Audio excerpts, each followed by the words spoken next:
Hello, my name is Clements, and I pretty much modeled my life around Jeremy Ayers. Any book Jeremy told me to read, I read. Any suggestion Jeremy made about art, I took to heart.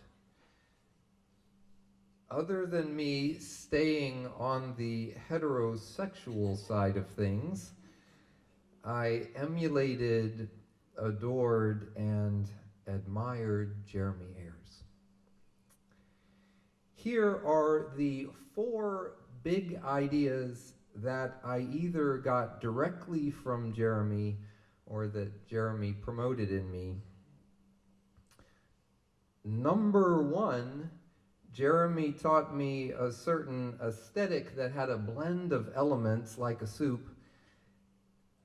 Archetypal power of Native Americans and First Nation people from around the world, their love of nature, sexuality, and adornment, their belief in dreams and magic. Then add in clowns from ancient times, the commedia dell'arte, the tricksters of society, the ne'er-do-wells, the ones who understand nonsense and absurdity.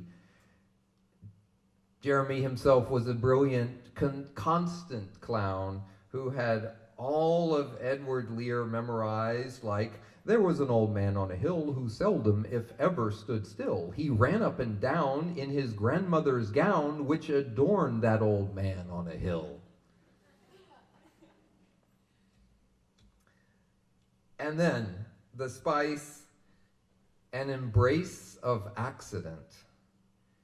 In other words, forgetting entirely about one's plans and noticing the strange reflections, the funny juxtapositions, and the way a raven is like a writing desk. So that's big idea number 1.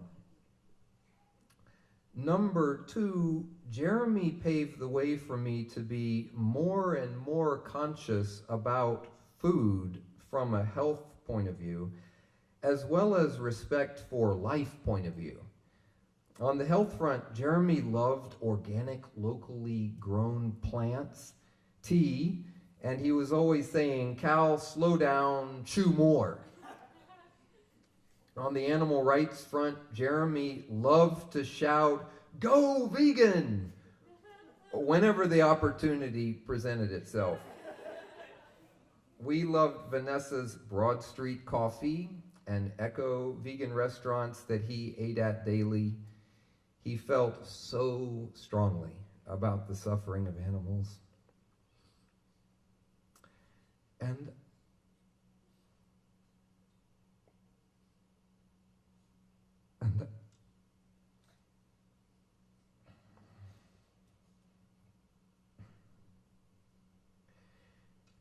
I loved him so much for feeling that. We would bond over and over again on being vegan, on being atheists, and our hopes for Occupy Wall Street and the Bernie Sanders revolution. Number 3. You may not know this about me. I am a yogi of a certain sort. Jeremy got me to try yoga. I resisted it, saying, "Oh, I can stretch on my own." But then I saw Jeremy doing it day after day and prioritizing it over everything, including one of my birthday parties.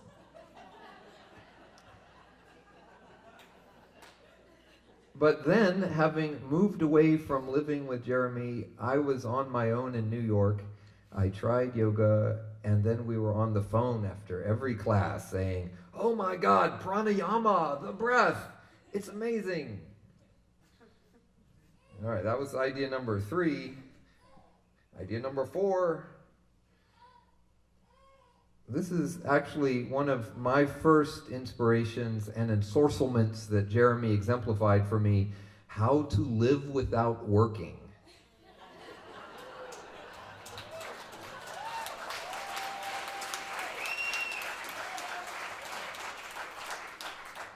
Here was someone who felt no obligation to make money, who hated the idea, at least for himself, of having a career, someone who was free day by day to live and to do whatever the Spirit told him to. I wanted to live like that. To be as free with time as Jeremy was, and eventually I did. I practiced living without money first in Jeremy's treehouse in the 90s. We had such magical moments with our open-ended days.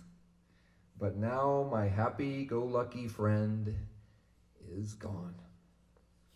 In conclusion, my name is Clements, and I basically modeled my life around Jeremy Ayers. I loved him. He was my favorite person